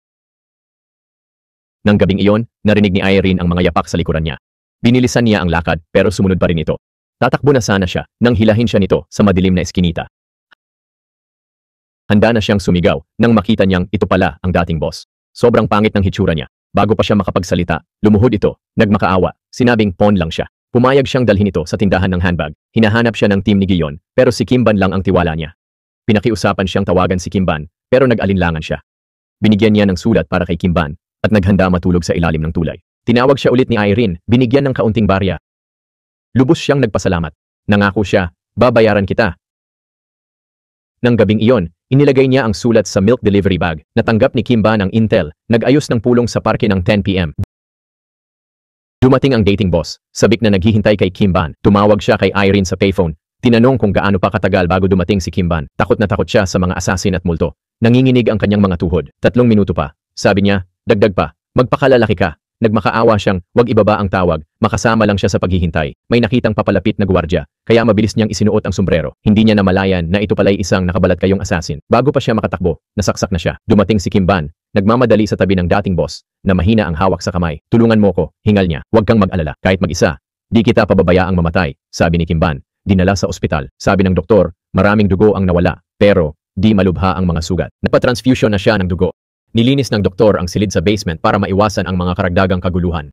Tinanong ni Kimbon ang naunang mensahe niya. Gusto ng proteksyon ng ex-boss. Tinanong ni Kimbon ang mastermind at ang kanilang mga plano, pero ayaw sumagot ng ex-boss. Gusto muna ng ligtas na taguan. Dumating ang doktor at nurse para tingnan ang mga sugat niya. Nakita ni Kimbon ang pagkakataon. Sabi niya, bilisan mo, hayaan mo siyang umalis ng payapa. Sagot ng doktor, huwag kang mag-alala, magaling ang skills ko. Hoy, saan ka pupunta? Tinawag ni Kimbon ang doktor habang lumalabas ito. Isang sigaw ang umalingaw-ngaw sa pasilyo, pero narinig ni Kimbon ang pag-click ng kamera. Nakompromiso ba ang kanyang taguan? Nagmadali siya papuntang lobby, wala siyang nakita. Nag-hallucinate ba siya? Nakatanggap ng intel si Sil. May mapanganib na grupo sa gusaling iyon. Huwag mo nang guluhin yung mga babae, sobrang gulo. Matapos palayasin ang mga lalaking nakaitim sa complex ng apartment, pumunta ang manager ng gusali sa tindahan ng handbag, handang makipagchismisan kay Arin. May bagong mensahe sa group chat, larawan ni Kimbon. May nagsabing nasa ospital siya. Nagulat sina Arin at Gion, tumakbo sa ospital. Nakita si Kimbon at ex-boss, nakahinga sila ng maluwag. Inusisa ni Gion ang ex-boss tungkol sa organisasyon. Ang kumpanya niya ay harapan sa smuggling ng iligal na bagay. Inihayag ang lihim na code, nakapiring sa mga pulong. Malaki ang grupo, may koneksyon sa bangko at NIA. Tinanong ni Gion tungkol kay Yong Sil, binanggit ang orasan. Nawawala ang USB sa loob. Nasa anak pala ni Irene, akalay laruan at itinago. Nagtataka sila, may laman itong kapalaran ng bansa. Si Sunmi ng Kid Org, ninakaw ang phone ng asawa. Tinawag niya ang mga kapitbahay, nagbabalak hulihin siya kasama ang kabit. Kinuha niya ang cellphone habang naliligo, ibinigay sa kapitbahay. 20 minuto lang ang meron siya. Si Rio, parang profesional, tumawag sa grupo ng mga bata. Nasa elevator na ako, lahat pumuwesto na. Sumakay sa kotse ng manager, nagmadali sa tindahan para sunduin si Irene, tapos sa base. Binigay kay Duwoo ang phone, sabi, 2 minuto. Pumasok si Jiyeon, walang kaalam-alam, nagulat nang makita si Irene. Sinabi ni Irene na may nahulog siya. Buti na lang, natapos si Duwoo sa tamang oras. Nagmadali silang bumalik sa apartment complex, habang ang asawa ay nakikinig sa labas ng banyo. Nako, malapit na siyang matapos maligo, wala pa ang grupo ko. Kinabahan siya, tinawag ang kanyang grupo. Bakit ang bagal nyo? Sabi ni Rio, papasok na siya sa elevator. Hinawakan niya ang doorknob, humingi ng tulong sa asawa para sa hikaw. Bigla siyang tumakbo, binabantayan ng elevator. Dumating si Rio, ibinigay sa kanya ang cellphone. Bago pa siya makapasalamat, nagsara ang pinto. Nanginginig, itinago niya ang telepono sa bulsa ng asawa. Lumabas siya ng banyo, tiningnan ang phone bago nagbihis. Ginhawa, nakinig siya sa recording sa Ingles, hindi Korean. Naintindihan ni Rio ang taong kakilala ng asawa, oras at lugar. Nagmadali sa cafe, nakita ang asawa at kabit sa kotse. Handa na si Sunmi para sa ganti. Lumabas ang kabit sa kotse, na mabilis na umalis. Hindi nahuli ni Sunmi pero hinarap ang kabit. Isang matinding away ang naganap. Sinabi ng kabit na CEO siya at kasosyo ng asawa. Natanto ni Sunmi na nakagulo siya ng malaking tao. Nang gabing iyon, kinausap niya ang asawa. Hindi naman siya nawalan ng trabaho. Hiningi niyang manatili siya bukas kasama ang mga bata. Tumingin siya, nagulat. Natuklasan ni Duwoo ang lead. Lalaking may nakamamatay na virus sa Research Institute. 90% mortality rate. Walang lunas. Nagkita sila sa lihim na base. Narinig ni Irene ang pamilyar na salita sa recording ng kapitbahay. Deal sa armas. Nagpaplano sila ng pangalawang palitan. Gamit ang telepono ng kapitbahay, natagpuan ni Duwoo siya sa elementarya. Lahat ng bata naroon para sa talumpati. Tanong ni Duwoo, bakit sa elementarya? Pag-atake kaya? Posible, pero walang nakitang bomba. Hindi tiyak, sabi ni Kimbon. Nandoon ang anak ko, bulalas ni Irene. Nagbibigay ng talumpati ang ministro. Hindi nila alam gaano kadelikado ang sitwasyon. Nagmadali sina Kimbon at Irene sa paaralan. Nagpanik si Irene. Nandoon ang mga anak niya. Walang napansin sa babaeng kahina-hinala bago tumanggap ng tagubilin at umalis. Tinuturuan ng ministro ang mga bata kung paano maghugas ng kamay. May tumawag kay guard. Si Jiyeon. Inihayag ang kanyang pagkakakilanlan at nagbabala ng nalalapit na pag-atake ng terorista. Tinawagan ni Ren ang building manager, hinimok siyang umalis agad sa auditorium. Hindi siya pinaniwalaan ng manager, akala niya, eksena lang sa pelikula. Matapos mag-atubili, nagtiwala siya sa kapitbahay at sinabi kay Ryle na pindutin ang emergency button, inutusang lumikas ang lahat. Ang babaeng nakaputi, malapit nang pasabugin ang bomba, narinig ang sirena. Lumingon siya at nakitang kinukuha ng mga magulang ang kanilang mga anak at tumatakas. Hinintay niyang umalis ang lahat, nilapitan ng ministro, madaling pinabagsak ang gwardiya. Naglabas siya ng kutsilyo, tinutok sa puso nito. Lumitaw si Jiyeon, tinakal siya sa lupa. Isang matinding away ang naganap. Nakatakas ang ministro, pero si Jiyeon, pagod na, ay hindi na nakayanan. Nang malapit ng patayin ng salarin ng ministro, nakialam si Jiyeon, pinusasan ito. Si Kimban ay nasa basement, may tungkuling i-disarm ang bomba. 2 minuto na lang ang natitira. Nagsuot siya ng espesyal na salamin, kumukonekta kay Duwoo. Naalis niya ang isang layer, pero may natira pang isa. 30 segundo na lang. Nanginginig ang kamay niya, isang mali, boom. Pinili niyang putulin ang berdeng kawad. Tumigil ang timer, may 2 segundo pa. Huminga ng maluwag si Duwoo, tinanong bakit berde. Sagot ni Kimban, kasi gusto ni Ren's anak ang berdeng kulay. Dinala ang asasin at kapitbahay, natagpo ang patay sa baril. Nauna ng isang hakbang ang organisasyon. Galit na galit si Jiyeon, na sayang lang ang kanilang pagsisikap. Binisita ni Kimban si Ren at mga bata, nag-aalala sa kaligtasan. Natuwa ang kambal, kumapit sa kanyang binti. Nagmakaawa sila, tumanggi siya, may trabaho pa raw. Tito, halik sa ilong bago umalis. Umalis siya, naiwan si Ren, mabilis ang tibok ng puso. Dinala niya ang dating boss, ayaw magsalita kahit ligtas. Nabigo si Kimban. Tapos, tumawag si Ren, nag-aalala sa kanya. Tanong niya, kumain ka na ba? Inalagaan mo ba ang sarili mo? Galit na galit ang dating boss nang makita ang malambing na sandaling iyon. Nahanap ni Yong-sil ang tirahan ni Kimban at nagpadala ng mga tao para maghanap sa kanyang apartment, ngunit wala siya. Bumalik si Ren, nakita ang bukas na pinto, inakala na may nakalimutan, pumasok at nakaharap si Yongsil. Dahil sa galit sa panlilinlang, iniutos ni Yongsil na arestuhin si Ren. Tinawagan ni Ji Yeon ang pinuno ng NIA para humingi ng tulong, pero ayaw palayain ni Yongsil si Ren hanggat hindi nagsasabi ng impormasyon tungkol kay Kim Ban. Nag-aalala sa kaligtasan ni Ren, tumawag si Kim Ban kay Ji Yeon, sinabing susuko sa NIA at nangakong magkikita ulit kapag kumalma na. Dumating si Kim Ban sa NIA, kinadinahan siya ni Ji Yeon, handa nang ibigay kay Yongsil. Binalaan ng pinuno ng NIA si Yongsil, ngunit hindi ito natinag. Nag-aalalang nanonood. Pinatahan siya ni Ji Yeon, ipinaalala na kaarawan ni Kim Ban. Lihim nilang binalak ang pagtakas ni Kim Ban. Hihinto ang sasakyan, malapit sa imburnal, para makatakas siya, habang sasabog ito, nagkukunwang namatay siya. Perpektong panlilin lang, pero hindi ito ang planong lugar ng pagbaba. May napansin si Ji Yeon, nakakaiba, pero bago pa siya makagalaw, sumabog ang kotse. Natuklasan ng kambal na nagpapakain ng isda na patay na ang ipinangalan kay Kim Ban. Umiyak sila, "Ma, patay na si Tito." Nagpanik si Ren, nangangamba sa pinakamalala. Nang mabalitaan ang pagkamatay ni Kim Ban, natakot ang dating boss at agad na nawala. Pumasok si Ren sa trabaho, nalulungkot sa balita. Sinabi ni Ji Yeon na magsasara ang tindahan at mawawalan siya ng trabaho. Nang gabing iyon, umiyak si Ren, inaalala si Kim Ban. Napagpasyahan niyang dalhin ang mga bata sa Jeju Island at agad nakahanap ng trabaho sa cafe. Isang araw, may delivery siya sa beach. May lalaking nakaupo sa bangko. Parang kilala niya ito. Nang lumapit siya, nakita niya si Kim Ban. Niyakap siya nito. Tanong niya, "Ayos ka lang ba?" Sagot niya, "Mas malayo ang napuntahan ko kaysa inakala mo." Tinanong niya tungkol sa mga pinsala at isinalaysay niya ang pagtakas. May nagbigay sa kanya ng susi ng posas bago ang pagsabog. Sinabi niyang siya ang unang taong gustong kontakin. Dinala niya ito sa kambal. Ipinakilala bilang yaya sa magulang. Nagustuhan nila siya. Inanyayahan para sa hapunan. Sa insistence ng mga bata, nag-overnight siya. Maingay siya matulog, kaya gising ang buong bahay. Kinabukasan, nagpunta sila sa dalampasigan. Pinag-usapan ni Kim Bon ang kanilang kinabukasan. Nagulat si Doo-woo nang makita si Kim Bon.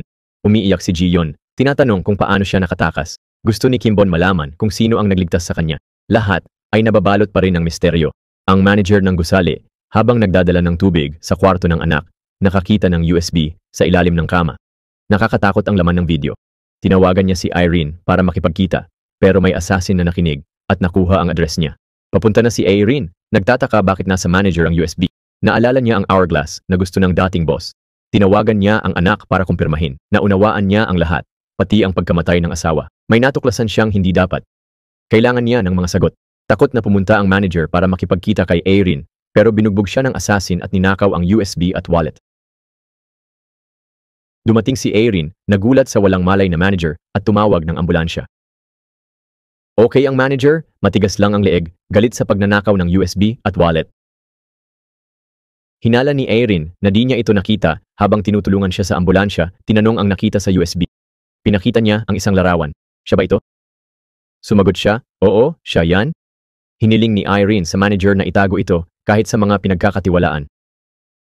Bumalik siya sa lugar ng atake sa manager, hinanap ang USB, pero wala na.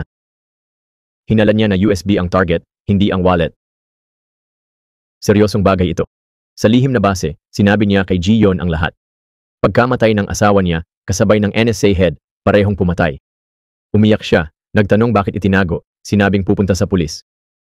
Ipinaliwanag ni Ji Yeon na hindi kaya ng pulis ito. Kaya, may lihim na organisasyon sila. Una nilang nilapitan si Irene dahil saksi ang asawa niya. Pero gusto talaga ni Kim Bon protektahan siya at mga anak. Bakit? Dahil mahalaga sila sa kanya. Ayaw niyang magdusa sila. Umuwi si Irene, tumingin sa family photos at umiyak. Sinabi ni Ji Yeon kay Kim Bon na alam na ni Irene lahat. Grabe ang pakiramdam niya, pumunta sa apartment nito, pero nag-aalangan bago pindutin ang doorbell. Tumayo siya sa labas, narinig ang pag-iyak nito, siya mismo'y nalulungkot din. Samantala, tiningnan ng mga kapitbahay ni Irene ang CCTV. Napag-alaman na nabura ang recording ng araw na iyon. Nagulat sila ng husto. Para makuha ang huling ebidensya, binisita ni Doo-woo ang manager, may dalang bulaklak, at maingat na kinuha ang kailangan. Medyo agresibo ang tingin ng manager sa kanya. Samantala, nakipag-ugnayan ang dating boss sa grupo. Nang nawala si Kim Bon, balak maging double agent. Ibinigay niya ang computer at files ni Kim Bon para makuha ang tiwala, gustong makilala ang mastermind. Hinarap niya si Irene, taos-pusong humihingi ng tawad, at inamin ang hindi sinasadyang papel sa pagkamatay ng asawa nito. Hindi ko hinihingi ang patawad, pero sana maintindihan mo. Duwag ako, takot mamatay. Hiningi niya na makipagtulungan kay Kimbon para mahanap ang mastermind kung hindi siya patatawarin. Pagkaalis niya, nakatanggap siya ng tawag mula sa utak, di alam na nasa kanila na ang USB. Galit na galit sila at binalak siyang patayin. Ang dating boss, duwag man, nagbago ng isip at naging double agent para tulungan si Kimbon. Para sa misyon, binigyan siya ng espesyal na salamin na may kamera para makatulong si Kimbon kung may panganib. Pumunta siya sa pulong.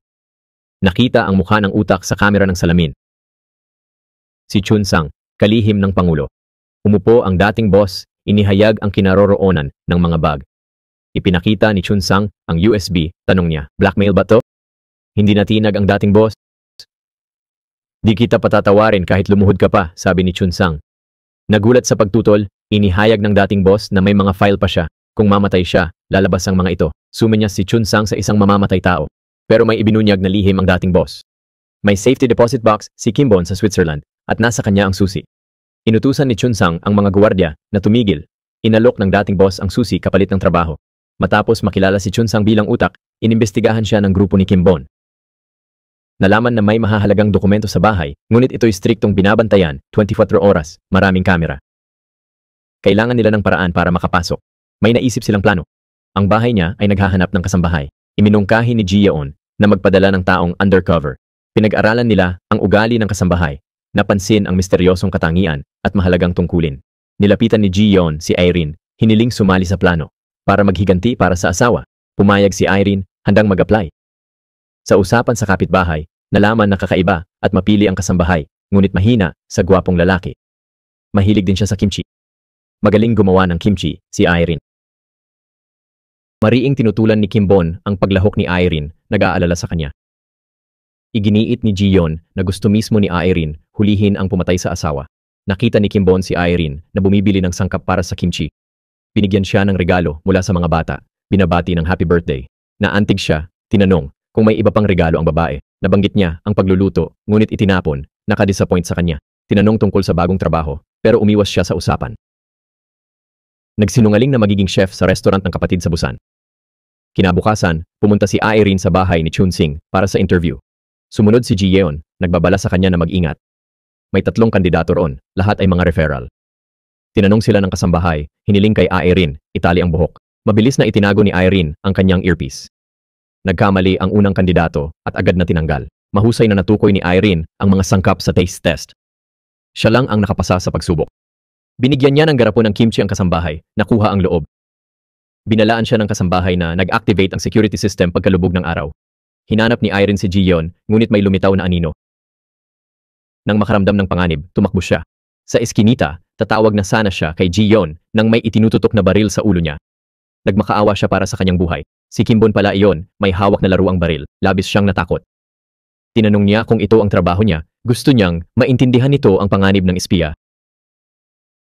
Nag-aalala siya para sa kanya. Iginiit niya na makakapasa siya sa interview, determinado at di natatakot dahil poprotektahan siya nito. Habang nagmamaneho pa uwi, binalaan niya itong maghanap ng paraan para makatakas kung mabuko, kaya't napagpasyahan niyang sanayin ito sa undercover. Simula bukas ng umaga sa pagtakbo. Pahirap iyon para kay Irene. Kahit nagpapahinga, patuloy niyang pinapaalalahanan na mag-ingat na narinig na niya ng 100 beses. Magtiwala ka sa akin, matatag niyang sabi. Samantala, tinawag ng pinuno ng Niyay si Ji Yeon, inutusan silang dalawa ni Duo na itigil ang operasyon, akala'y patay na si Kimbon. Humingi si Ji Yeon ng 1 buwan para tapusin ang lahat na atubiling pinayagan ng pinuno. Paalis na siya nang tanungin siya nito tungkol sa pananatili ni Kimbon sa Switzerland na ikinagulat niya. Nagsinungaling siya, sinabing wala siyang alam, pero may hinala siyang may kakaiba. Bakit kaya alam niya yon? Palihim na pumasok si Irene sa mansyon. Unang araw pa lang niya, hindi pa maayos ang takbo ng mga bagay.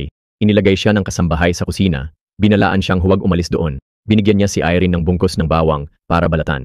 Pinanood siya ng team niya magbalat ng bawang buong araw, pero nakalikom siya ng mahalagang impormasyon. Tanging ang kasambahay lang ang pinapayagan sa ikalawang palapag. Lahat ng pinto'y nakakandado, binubuksan lang ng kasambahay tuwing naglilinis. Kinabukasan, tumakas si Irene sa kusina, kumuha ng hidden camera sa closet at ikinabit ito sa vacuum cleaner. Naisip niya, perpekto, anong ginagawa mo? Tanong ng kasambahay, sinusuri ang aparador. Sinabi ni Irene na curious lang siya sa vacuum. Binalaan siya ng kasambahay at isinara ang aparador. Gawain ngayon, pagbabalat ng sibuyas. Nainip si Irene, team niya ay nanonood lang. Kailan kaya nila malalaman ang totoo? Bigla, ginamit ang vacuum cleaner. Dinala ito ng kasambahay sa itaas. Team ni Irene nakakita ng safe sa camera. Kailangan nila fingerprint ni Chunseng at lockpicker. May nakuhang eksperto teknolohiya, nalaman ni Yang Sil. Sa kabila ng pagtago, umamin siya kay Yang Sil. Kinabukasan, nagplano ang team ni Kimban. Sabi ng dating boss, client list ang laman ng safe. Lilipad siya sa Switzerland, magandang pagkakataon. Si Irene ang magpapatay ng ilaw para tumawag sila. Magpapanggap silang mga repairman. Binalaan ni Irene, matalino ang kasambahay. Alalahanin ang payo ng kapitbahay, ginamit nila ang kahinaan ng kasambahay, pogi. Kinabukasan, si Kimban, nagpanggap na electrician, binighani siya ng kanyang ganda. Umubra ito. Si Kimban, bilang electrician at kasambahay, nag-alok sa kanya ng inumin. Sinabi niyang, kailangan niyang i-check ang second floor. Nakitang nag-aalangan, ginamit niya ulit ang kanyang alindog, nakapasok sa library. Hindi makapaniwala si Irene, nagkunwaring nag-check ng computer si Kimban, habang nakatitig ang kasambahay, nagkunwaring umubo siya. Nag-alerto kay Irene, biglang may nabasag na salamin sa ibaba. Nagmadaling tumingin ang kasambahay, pero nakabagsak ng plato si Irene. Natakot ng todo ang kanyang kupunan. Sumigaw ang kasambahay, anong nangyari? Sino ang may gawa niyan? Paumanhin po, nautal si Irene. Samantala, sinabi ni Yang Sil sa Naya Chief, ang tangka ni Kimban. Pumunta siya sa base, nakakita ng sulat na may address ng kalihim. Tinawagan niya si Ji Yeon, nagtanong tungkol kay Kimban. Nagpanik si Dowu, tinawagan nila si Kimban para umalis. Unang umalis sina Ji Yeon at Dowu. Nabigyan ng babala ang kalihim, pinauwi ang driver, kinansela ang biyahe. Nakaramdam ng kakaiba ang dating boss. Lihim na nag-text, pero nakita siya ng driver. Binuksan ni Kimban ang kaha, nakakita ng pera at lihim na listahan. Tumunog ang alarma. Nagmadaling umakyat ang kasambahay. Si Irene, may earpiece, nagtanong tungkol sa sitwasyon niya. May alarm system pala ang kaha. Malapit nang dumating ang seguridad at pulis. Nang paalis na siya, lumitaw ang kasambahay, sumisigaw, magnanakaw! Pinatulog niya ito at tumakbo sa hardin, kung saan naghihintay si Irene. Nakita niya ang mamamatay tao, na malapit nang barilin si Irene. Tumalon si Kimban sa harap niya. Nang makita ang sugat nito, nataranta siya. Binigyan niya ito ng bag, hinimok siyang tumakas at ingatan ang laman. Nilabanan niya ang mamamatay tao, ngunit agad na natalo. Habang tinutok ng kalaban ang baril, handa na si Kimban sa katapusan. Narinig ni Irene ang putok, inakala niyang patay na si Kimban. Ngunit hindi niya maaaring biguin ang kanyang misyon. Tumakbo siya. Hindi si Kimban ang nabaril. Ang mamamatay tao pala, iniligtas ni Yang Sil. Nakatakas ang mamamatay tao. Lumapit si Yang Sil kay Kimban at sinabing, may utang ka sa akin. Bumalik sina Ji Yeon at Dowu sa base, pinagalitan ng ulo ng Niyay. Gayunman, ang ilang pahayag niya ay tila kakaiba. Bakit alam niya ang di umano'y lihim na impormasyon?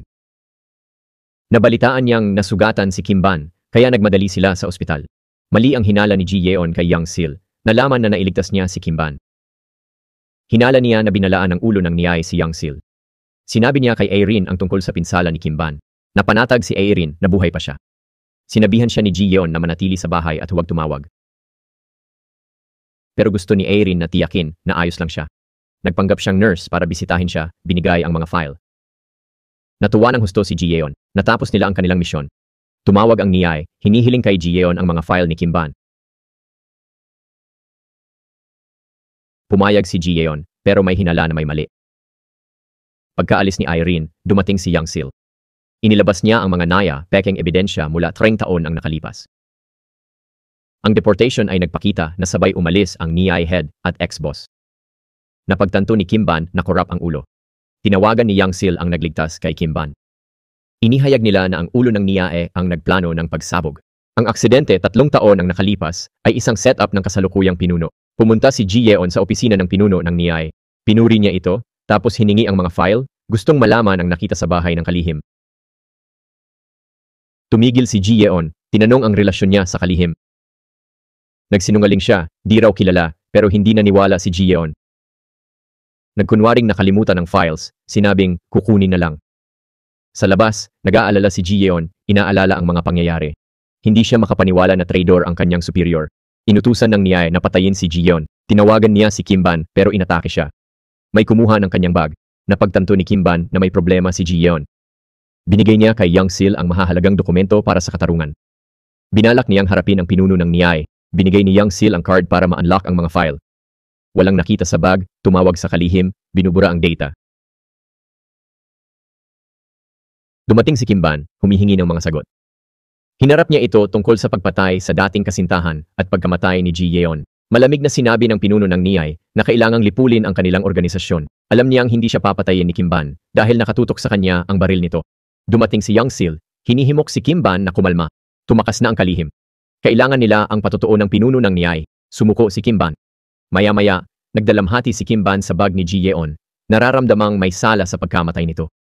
Umiyak si Do Woo, nagluluksa kay Ji Yeon. Natanggap ni Irene ang balita, nalulungkot. Si Ji Yeon ay nasa koma, ngunit buhay. Alam ni Do Woo na kailangan nilang tapusin ang gawain ni Ji Yeon. Si Kimban ay napawalang sala, ibinalik bilang pangunahing ahente at itinaas ang ranggo. Sinabi ni Young Sil na dadalhin ang pinuno ng Niae sa punong tanggapan para sa pagtatanong. Tinawagan ng asasin ng kalihim, pinagtakas at iniwas sa gulo. Umalis siya, may pekeng pasaporte. Ngunit malubha ang kanyang mga pinsala, kaya napilitang huminto sa parmasya. May babaeng nakakilala sa kanya pero hindi niya ito pinansin. Nakilala siya nito kalaunan, ipinakita ang larawan ng hinihinalang kidnapper. Siya nga iyon, tahimik siyang nakipag-ugnayan sa iba. Maraming dumating pero nag-alinlangan lumapit.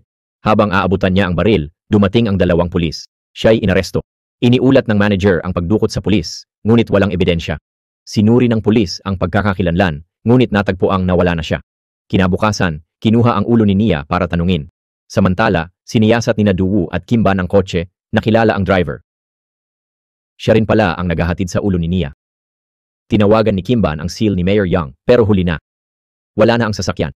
Biglang lumihis ang sasakyan ng Nia Head, hinarang ang mga humahabol. Nakatakas ito. Sinundan ni Kimban, hanggang sa Lagusan, hinulaan ang pagtakas doon. Dumating ang backup, ngunit walang laman ang kotse. Sinuri ni Do Woo ang posibleng ruta ng pagtakas. Walang nakita, planado ng pagtakas. Malamang tumakas sila sa bansa. Naalala ni Kimban ang dating boss, tinawagan para mag-ulat. Tatak ni Mayor Young, may tech expert. Binigyan ng ulo ng Nia ng pen na may tracker. Mahahanap nila siya. Nakipagkita ang Nia sa kalihim. Plano, bangka sa 4 oras, dadaan sa ibang bansa. Tinawagan nila ang dating boss, nagulat ito. Sabi ng kalihim, Swiss box di pa tapos. Hinimok sumama. Nalito ang dating boss. Di ba alam nilang double agent siya? Tinawag si Kimban, nagbabala. Patibong to. Pumunta, tiyak na kamatayan. Pero gusto ng dating boss sumugal. Binigyan siya ni Do Woo ng tracker. Dating boss dumating, bantay ni Young. Si Kimban, nagmamasid. Perpektong lugar para sa sniper. Hinala niya, tangkang pagpatay.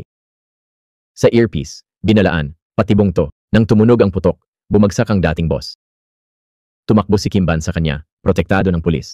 Nadama niyang responsable siya sa kaligtasan nito. Humingi ng panulat ang kalihim sa pinuno ng Nia. Nakakuha si Do Woo ng signal mula sa tracker, sinabi kay Kimban, hinabol nila. Habang naghihintay sila ng bangka, may bumanggang kotse. Tumakbo sila. Nagpaputok si Kimban, pinatay ang mga assassin at hinabol sila. Binihag ng Nia Head ang kalihim, nagbantang di magsasabi kung mamatay. Hindi makapaniwala si Kimban sa kataksilan ng Nia Head. Binaril niya ito sa braso. Dumating ang backup, nahuli silang dalawa. Isang buwan pa, binisita ni Kimban at Irene ang puntod. Umasa si Irene na mapayapa na siya. Pauwi, tinanong niya tungkol sa Swiss Safety Deposit Box. Inamin ni Kimban na kasinungalingan yon. Bumalik siya sa normal, nagulat ang kapitbahay. Modelo ba siya? Natuwa ang mga anak ni Irene nang sunduin sila ni Kimban. Nagkasundo ang lahat na magiging mahusay siyang ama. Nakakuha si Irene ng bagong trabaho, pero kakaiba ito. Pumunta siya para sa interview, ngunit si Mayor Young Sil pala ang naghihintay. Salamat kay Kimban, ang dati tamad at matigas. Ang ulong mga bata ay naging disiplinado at maayos. Naging malapit sila sa kanya, mula nang una silang magkita, itinuturing siyang ama. Kailangan niyang umalis para sa misyon. Sinabihan silang alagaan ang kanilang ina, nangakong babalik agad. Bago umalis, dinalaw ni Kimban at Irene si Ji Yeon sa ospital. Gising na siya, ngunit hindi pa makalakad. Sina Do Woo at Irene ang nag-aalaga sa kanya, nagpapagaan ng alalahanin ni Kimban. Sumakay si Kimban sa kanyang eroplano. Lumitaw ang mamamatay tao, pumili ng tamang pwesto. Samantala, sa ibang silid, inihanda ni Kim Ban ang kanyang bantog na baril. Nakita siya ng mamamatay tao, ngunit bago pa makaramdam ng anuman, namatay na ito. Lumipas ang isang taon. Sa isang cafe sa Seoul, maraming dalaga ang nagpapakuha ng litrato para makita ang gwapong may-ari, ang dating boss na buhay pa. Binigyan ni Kim Ban ng bagong pagkakakilanlan.